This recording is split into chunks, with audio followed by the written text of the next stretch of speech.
주님께서 여러분 한 사람 한 사람과 늘 함께 하시기를 간절히 축복합니다. 박노해라는 시인이 있는데 이 박노해 시가 쓴 시 가운데 도토리 두알이라는 시가 있어요. 제가 읽어드리겠습니다. 근데 읽을 때 원래 있는 대로 안 읽고 조금 편하게 풀어서 읽어드릴게요. 산길에서 주워온 도토리 두 알, 하나는 작고 보잘것없는 도토리, 다른 하나는 크고 윤기 나는 도토리. 나는 손바닥에 도토리 두 알을 바라본다. 너희도 필사적으로 경쟁했느냐? 내가 더 크고 더 빛나는 존재라고 땅바닥에 떨어질 때까지 싸웠느냐? 진정 무엇이 더 중요한지 너희는 알고 있느냐? 크고 윤기 나는 도토리가 되는 것은 청설모나 멧돼지에게나 중요한 일이 아니겠느냐? 삶에서 훨씬 더 중요한 것은 참나무가 되는 것. 나는 작고 보잘것없는 도토리를 멀리 빈 숲을 향하여 힘껏 던져주었다. 울지 말거라. 너는 묻혀서 참나무가 될 것이다. 제가 이 시를 어디서 읽으면서요, 좀 마음이 감동이 좀 있었어요. 도토리에게 정말 중요한 것은 무엇인지를 정확하게 잘 알고 있는 시였어요. 도토리에게서 중요한 것은 윤기 나는 도토리가 되는 게 아니고 윤기 나는 도토리가 돼서 아주 토실토실한 도토리가 되면 그것은 다람쥐나 청설모나 아니면 멧돼지에게는 매우 중요한 일인지 몰라도 사실 도토리에게 중요한 것은 땅에 떨어져서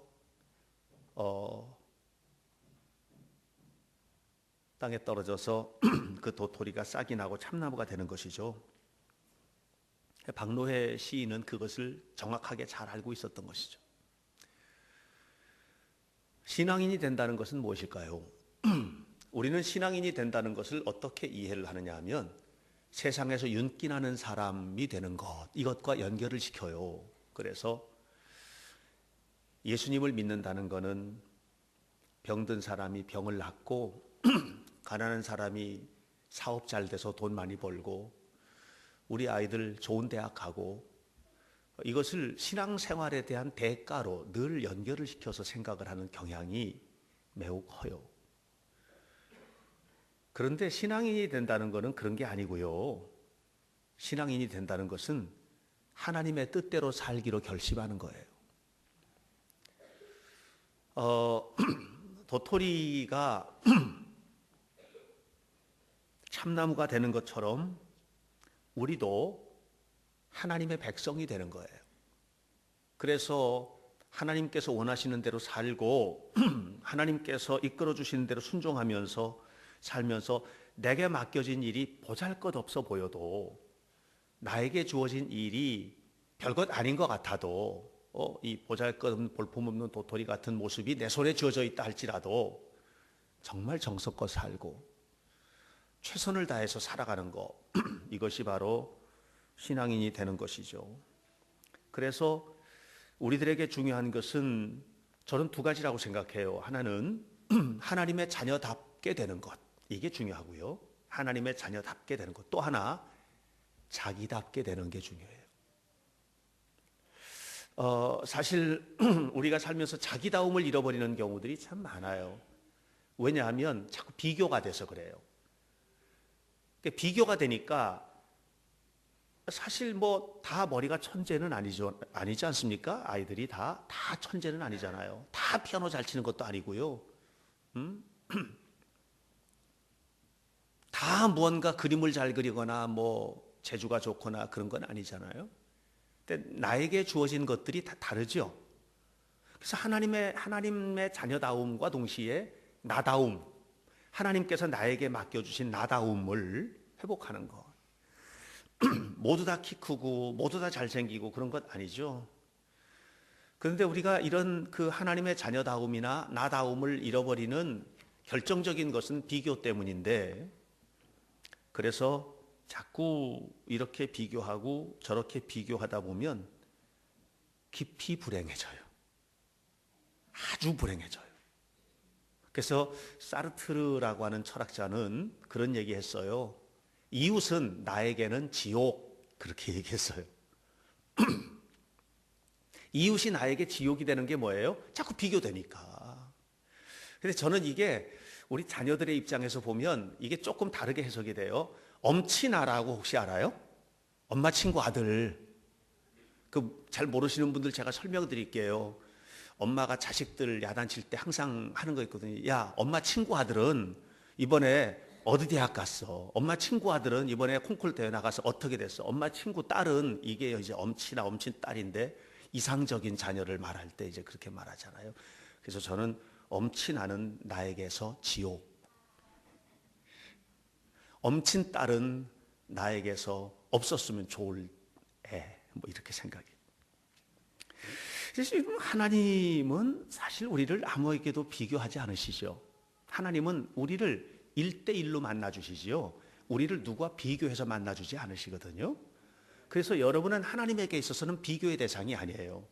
단 한 가지, 네가 거룩하게 살고 있느냐, 세상적으로 살고 있느냐, 이것을 얘기하시는 것이지, 너는 왜 암흑의 권사와 비교해봐서 너 똑같은 권사면서 너 왜 그래? 너는 암흑의 성도하고 비교해봐서 너 똑같은 교회 다니면서 똑같은 말씀 들으면서 너 왜 그렇게 살아? 이렇게 얘기하지 않으신다는 거죠. 사실 우리가 살다 보면 외로운 순간들 있으시죠? 낯선 땅에 혼자 버려진 것 같은 외로움, 뭐 이런 거 여러분 없으십니까? 가정에 이렇게 있으면서도 아내도 있고 남편도 있고 자식도 있고 다 있는데 나 혼자인 것 같은 그런 순간 여러분 없으세요?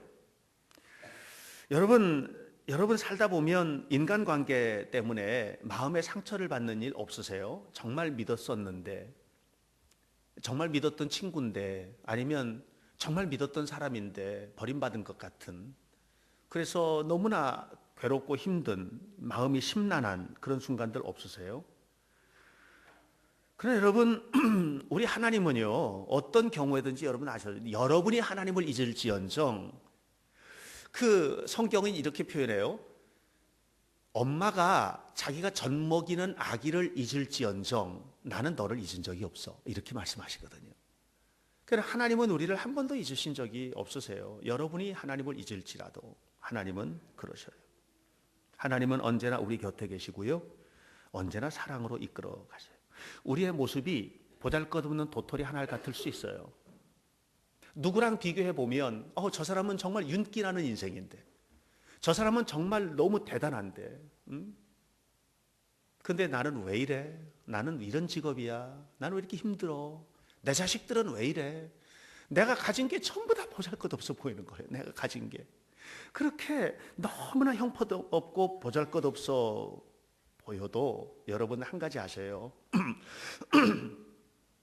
따라하세요. 내 안에는 하나님의 생명이 담겨 있어요. 내 안에는 하나님의 생명이 담겨 있어요. 그래서 하나님은 여러분을 여러분과만 만나주세요. 누구와 함께, 누구와 비교해서 만나주지 않고 여러분과만 만나주세요. 이 사실을 여러분은 잊어서는 안 돼요.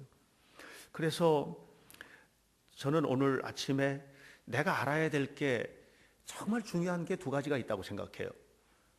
이 신명기 9장을 읽으면서 그거 하나는 뭐냐면, 나는 하나님 앞에 특별히 구별된 자녀다. 나는 하나님에게 있어서 매우 특별한 존재다. 언제나 그렇다 하는 것을 여러분들이 아시기를 바라요. 이스라엘 백성들이 광야에서 40년간 살았죠. 40년간 광야에 살면서 이 이스라엘 백성들이 얼마나 불평했어요. 근데 불평의 내용은 그거예요. 하나님이 어디 계시냐? 배고픈데 하나님 뭐 하시냐? 목마른데 하나님 어디 가셨냐? 항상 하나님이 어디 계시냐? 하나님 뭐 하시냐? 지금 나 죽겠는데, 나 힘들어 죽겠는데 하나님 지금 뭐 하시지? 하나님 어디 가셨지? 이게 이스라엘 백성들이 끊임없는 질문이에요. 불평이죠. 하나님 뭐 하셨어요 그때? 하나님께 뭐 하셨어요? 하나님 마실 가셨나요? 아니죠. 하나님은 그 순간에 그들 곁에 계셨거든요. 여러분 이 눈이 열려야 돼요. 3절 말씀 한번 봐요. 다 같이 3절을 한번 읽어요. 시작. 오늘 너는 알라 내 하나님 여호와께서 맹렬한 불과 같이 내 앞에 나아가신즉 여호와께서 그들을 멸하사 내 앞에 엎드러지게 하시니 여호와께서 내게 말씀하신 것 같이 너는 그들을 쫓아내며 속히 멸할 것이다. 하나님이 항상 앞에 계셨어요. 하나님이 언제나 선봉장이 되셨어요. 전투를 하면 제일 위험한 지휘관이 선봉 지휘관이에요. 소대장. 하나님은 우리의 삶의 소대장이 되셨어요. 위험한 일을 하나님이 다 담당하셨어요. 고통스러운 순간마다 하나님은 늘 우리 곁에 계셨지 어디 가신 게 아니에요. 그렇게 가나안 땅으로 이끌어 주셨어요. 이런 과정을 통해서 하나님께서 우리에게 해주고 싶은 얘기가 있어요. 그건 뭐냐면 내가 네 인생을 살아주고 있다고 하는 거예요. 다시 말하면 네가 차지한 모든 것들이 은혜로 된 것이다 하는 것을 지금 이야기하고 싶으시고요.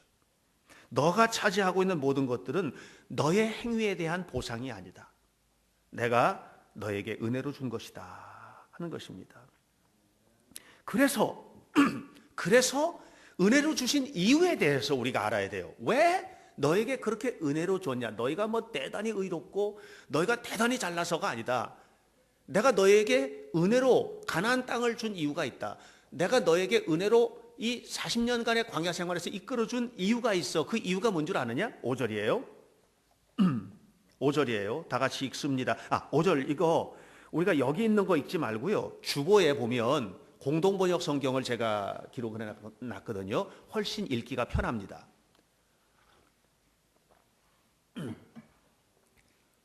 이 5절 본문을 그것도 몇 단어는 약간 바꿨어요. 제가요. 여러분들이 이해하시기 편하게끔 읽어요. 함께 시작. 너희가 착하고 마음이 곧아서 그들의 땅에 들어가 그 땅을 차지하는 것이 아니다.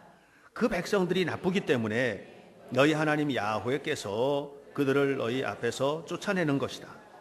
야훼께서는 이렇게 하여 너희 선조 아브라함과 이삭과 야곱에게 맹세하신 약속을 이행하는 것이다. 너희가 뭐 대단히 잘나서가 아니다. 그 땅 가나안 땅에 사는 이들이 너무 악해. 너무 악하니까 너희들을 그 땅으로 보내서 하나님 믿는 백성은 이렇게 사는 것이라는 것을 보여주고 싶다. 내가 그걸 보여주고 싶은 것이다. 그래서 내가 너희를 이끌어가는 것이다. 이렇게 이야기를 하고 있어요. 신앙이란 무엇일까요? 신앙이라는 것은요, 내가 하나님을 믿어드렸고 내가 하나님 앞에 헌금했고 내가 11조도 드렸고 내가 열심히 봉사했고 그러니까 하나님은 당연히 나에게 주셔야 됩니다. 이런 관계를 맺는 게 아니에요. 이런 관계가 아니에요. 신앙이라는 것은 뭐냐면 하나님이 나를 구별해 주셨다는 거예요. 그래서 나를 구별해 주신 하나님께서 나에게 요구하는 게 하나 있는데 그것은 거룩하게 살라는 것이고 내가 하나님 앞에 거룩하게 살아갈 때 신앙인답게 거룩하게 살아갈 때 하나님은 끝까지 나를 책임져 주신다는 거예요. 하나님은 끝까지 나를 책임져 주신다는 거예요. 여러분들이 이곳에 이렇게 나와서 앉아있기 때문에 책임져 주는 것이 아니고 너희가 거룩하게 살아갈 때 결국은 예배라고 하는 것은 뭐냐면 그냥 이 시간에 드려지는 예배가 아닌 거예요. 예배는 뭐냐면 한 주간 동안 여러분이 산 삶을 고스란히 가져와서 내 삶을 하나님 앞에 드리며 꽃 피워내는 게 예배인 거예요. 그러니까 여러분들이 여기서 와서 아무리 예배를 드려도 한 주간 동안에 살았던 우리의 삶이 그게 아니면 하나님께서 책임져 주실 수가 없는 거예요. 여러분들에게 매우 중요한 것은 한 주간 동안 부부가 어떻게 살았지? 한 주간 동안 자식들 어떻게 가르쳤지? 한 주간 동안 직장에서 뭐 하고 살았지? 뒤통수 치고 사기치고 내 뱃속 차리고 이렇게 살고서 아무것도 모르는 것처럼 와가지고 뻔뻔스럽게 앉아서 예배드리고 있는 그런 예배는 아니어야 되지 않는가? 하나님이 누구를 책임져 주셔요?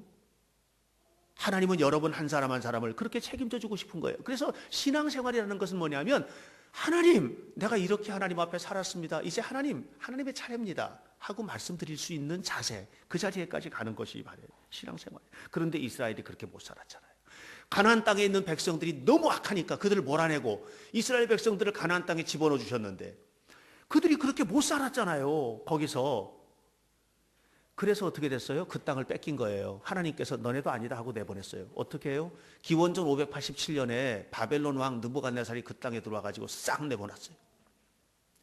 그 땅을 뺏겼어요. 민족도 깨졌어요. 샬롬, 하나님의 평화도 사라졌어요.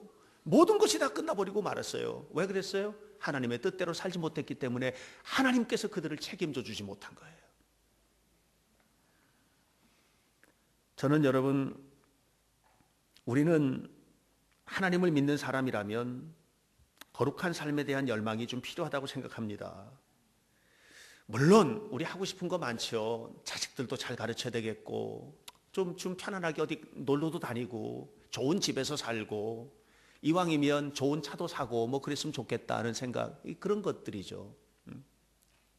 그런 생각들을 누구나 다 가지고 있잖아요.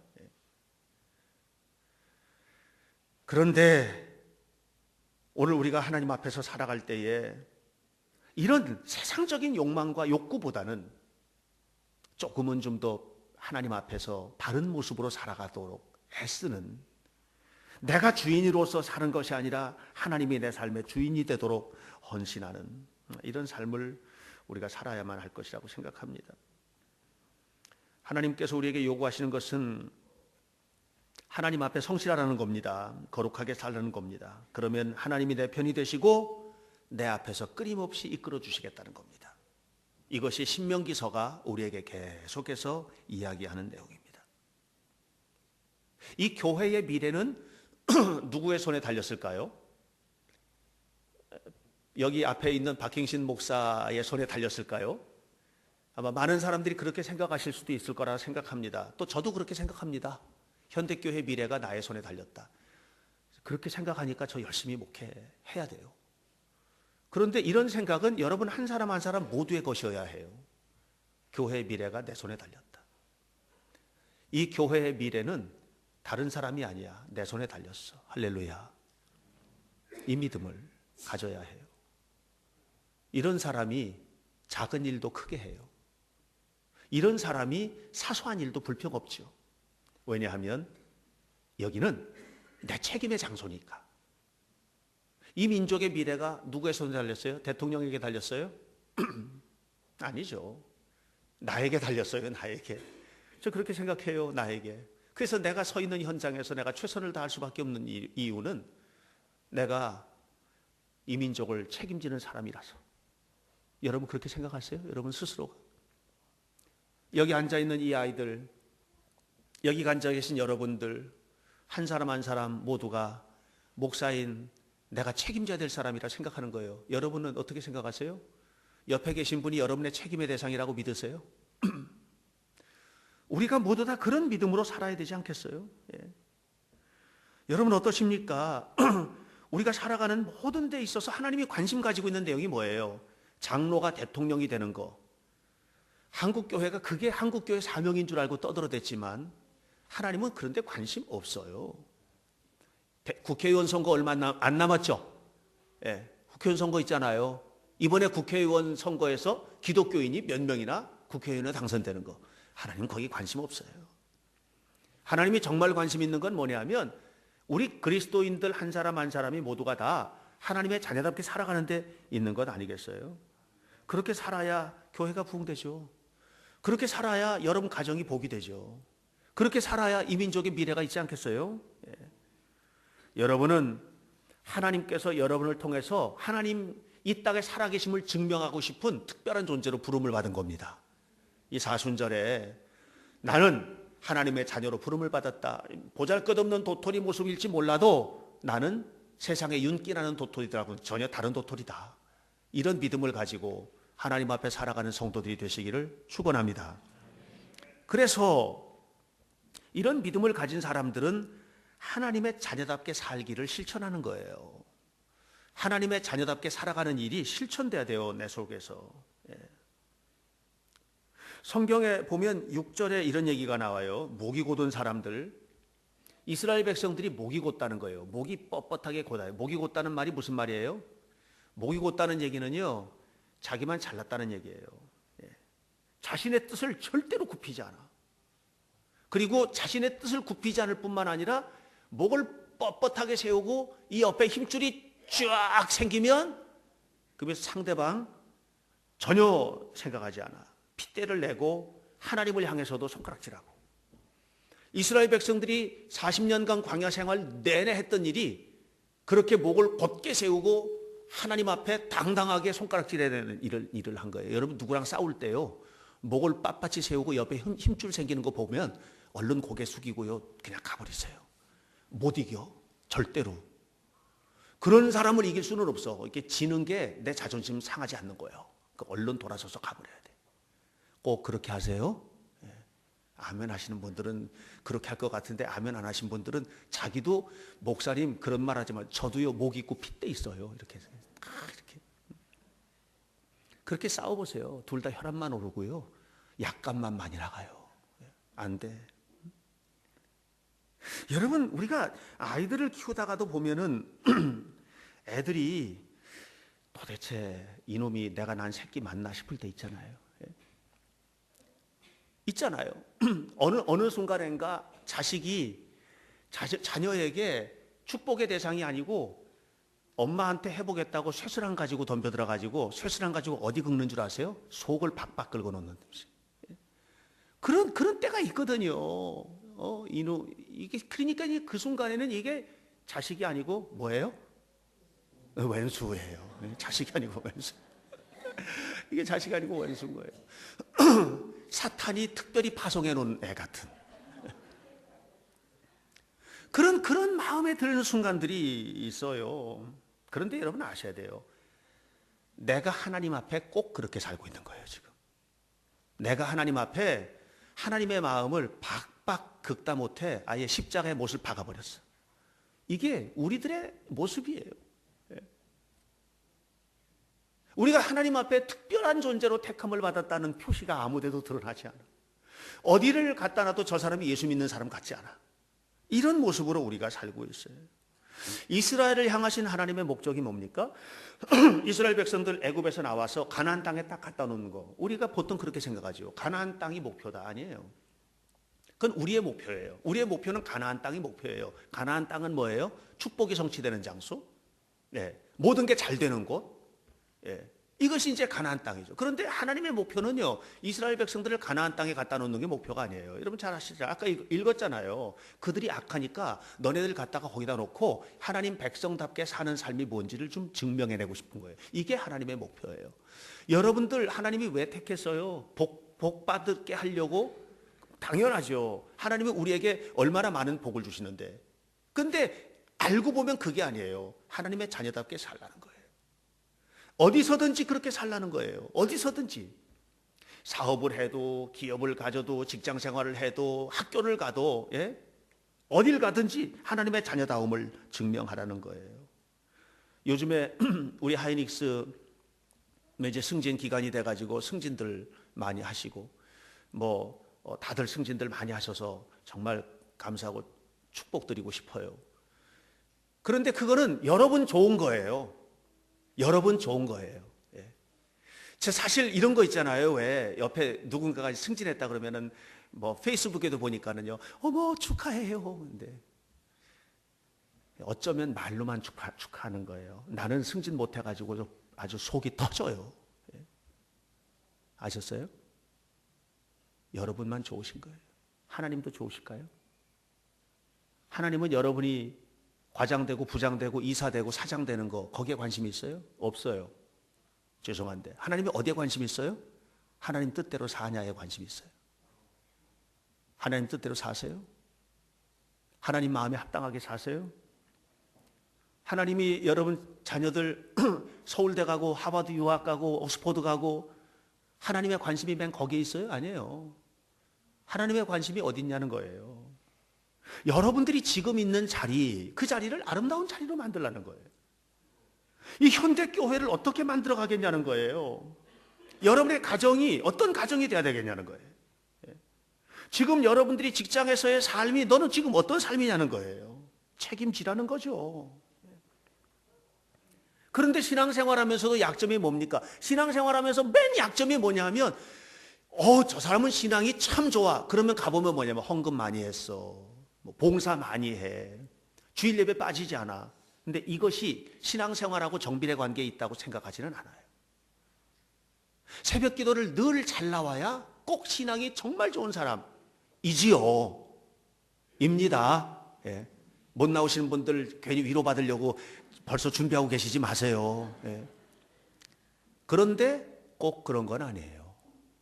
판단하지 마세요. 왜 판단해요? 왜 판단해요? 판단하지 마세요. 결국 자기 몫이죠. 그러면 예를 들어서 뭐 새벽기도 얘기했으니까 해봅시다. 새벽기도 안 나오는 사람 입장에서는 새벽기도 안 나오는 그것이 내 신앙의 표현일 수 있을까? 거기에 대해서 대답할 수 있으면 안 나와도 좋아요. 여러분, 오늘 우리가 신앙생활에 대한 부분들이 모든 다 그런 거예요. 예. 교육제도도 마찬가지예요. 학교에서도 그렇대요. 뭐 선생님들 얘기 이렇게 보면 공부 잘하면 무조건 이쁘대요. 공부 잘하면 이쁜 거예요, 그냥. 그래서 다 용서돼. 못된 짓을 좀 해도 공부 잘하면, 전교에서 1등하면 용서가 돼, 그냥. 사회에서는 얼굴 예쁘면 다 용서가 돼. 그래서 얼굴 이쁜 거는 못된 짓을 해도 이뻐. 그래가지고요, 요즘에는 그렇기 때문에 학교에서는요, 공부 올라가야 되니까 실력이 없으면 시력이라도 좋아야 돼. 네, 둘러보면서 딱 해가지고 컨닝이라도 해야 돼. 하여튼 시력이라도 좋기를. 그래서 막 뜯어 고쳐야 돼. 왜? 예뻐야 되니까. 어느 날 한 2달 정도 안 보이다가 보이는데 완전히 달라져서 누구신가요? 이렇게 하는 소리. 다 고쳤어. 요즘에는 옛날에는 쌍꺼풀 정도로 고치는데 지금은 그게 아니고요. 머리끝부터 발끝까지 싹 다 완전히 리모델링 한답니다. 그렇게 된대요. 그래서 누가 그러더라고요. 이제 앞으로는 천국 갈 때도 주민등록증 가져가야 된다고. 왜냐하면 하나님이 못 알아봐. 그래서 주민등록증을 보여줘야 아이고 너로구나 하고서는 이제. 이게 오늘날 우리들의 사회. 이런 사회 속에서 우리 어떻게 살아야 될까? 하나님의 자녀답게 산다는 것이 무엇인가를 생각해야 돼요. 하나님의 자녀답게 산다는 것은요, 내가 못났어도 못남으로 보자는 거예요. 하나님의 관점에서 바라보면서 하나님은 나를 특별하게 택하셨다는 사실을 믿고 살아가는 거예요. 이런 사람들이 시냇가에 심은 나무가 되는 것이고, 이런 사람들이 아름다운 열매를 맺는 거예요. 아름다운 열매를 맺는 거예요. 이런 사람들 보시면서 하나님이 너가 나를 부르기도 전에 내가 너에게 응답하리라 말씀하시는 거예요. 여러분들이 가는 곳마다 빛을 비춰주시고 여러분들이 서 있는 장소가 영광의 장소가 되는 거예요. 이것이 바로 하나님의 뜻대로 사는 사람들의 삶이에요. 그런데 여러분들이 부모들이 그렇게 안 사니까 어떻게 해요? 세상적으로 사니까 애들도 세상적으로 돼요. 그래서 어느 날 쇠스랑 가지고 덤벼드는 거예요. 부모의 마음을 박박 긁어 놓는 거예요. 왜요? 다 여러분 보고 배운 거예요. 똑같이 보고 배운 거예요. 사랑하는 성도 여러분, 바른 모습으로 신앙생활 하시기를 주님의 이름으로 축원합니다. 그러면 하나님은 우리 필요에 대해서 해답을 주실 겁니다. 우리 문제를 해결해 주실 것입니다. 그렇게 살면 여러분의 삶은 아름다운 인생이 될 것이라고 생각합니다. 박노해 시인이 도토리 두화를 쓰면서 거기에서 하는 얘기가, 윤기나는 도토리도 중요하지만 도토리 묵도 써먹어야 되잖아요. 그런데 정말 중요한 것은 그게 아니고 참나무가 되는 거라는 거예요. 내가 못났어도, 지금 현재의 상황이 못났어도, 내 자식들이 현재의 상황이 못났어도 하나님에게 희망을 거세요. 아이에게 희망을 걸기보다 어떻게 보면 하나님에게 희망을 거는 거예요. 하나님께서 일하시는 것에 대한 희망이에요. 그것이 아이에게 희망을 주는 일이에요. 그렇게 되면 못난 그 아이가 빈숲에 던져지게 될 것이고, 그리고 그 자리에서 참나무가 될 겁니다. 그러면 여러분, 해마다 몇 가마씩 도토리를 걷어들이는 나무가 되는 거예요. 좋은 윤기 나는 나무가 참 도토리가 돼서 청설모에게 그냥 먹히고 끝나는 인생이 아니고, 대와 대를 이어서 역사와 시대를 지나서 민족과 민족을 뛰어넘어서 하나님 앞에 쓰임받는 자녀가 될 것이라는 것입니다. 하나님을 믿는 것도 그렇습니다. 저는 여러분 모두가 다 하나님 앞에 큰 복을 받게 되기를 축원합니다. 큰 복을 받기 위해서 하나님의 자녀 되시기를 바랍니다. 그리고 드디어 하나님의 은혜 속에서 세상에 복이 되는 삶을 살아가는 거예요. 이를 위해서 하나님은 우리를 부르셨고, 이렇게 우리를 새롭게 만들어주기 위해서 예수님은 십자가에 죽으신 것입니다. 이 사순절에 여러분 모두가 다 하나님의 자녀답게 살기를 다시 한번 실천해 내시고, 말과 행동과 눈빛으로, 마음으로 함께 사랑을 나누면서 하나님의 거룩한 나라 백성 공동체를 이루어가는 복된 성도들이 다 되시기를 주님의 이름으로 간절히 축원합니다. 기도하겠습니다. 하나님 감사합니다. 우리 모두에게 너는 알라, 너는 나의 특별한 자녀라는 것을 알아야 한다. 내가 너를 세상에 보내는 것은 세상이 악하기 때문에 그 악한 사람들이 서야 할 자리에 내가 너를 세우고 싶기 때문에 보낸 것을 알아야 한다. 그러니까 너는 하나님의 자녀답게 살아라. 다르게 살아라. 빛되게 살아라. 네 서 있는 곳이 영광이 되게 하여라. 네 모습을 보고 하나님을 발견하게 하여라. 이렇게 주님 끊임없이 말씀하시는 그 음성 듣게 하시고, 이 사순절에 경건함으로 하나님 앞에 우리 자신을 드려 헌신하고, 이를 통해서 하나님 우리를 책임져 주시는 신앙의 중심에 서도록 우리 모두에게 은혜를 더하여 주옵소서. 예수님의 이름으로 기도하옵나이다.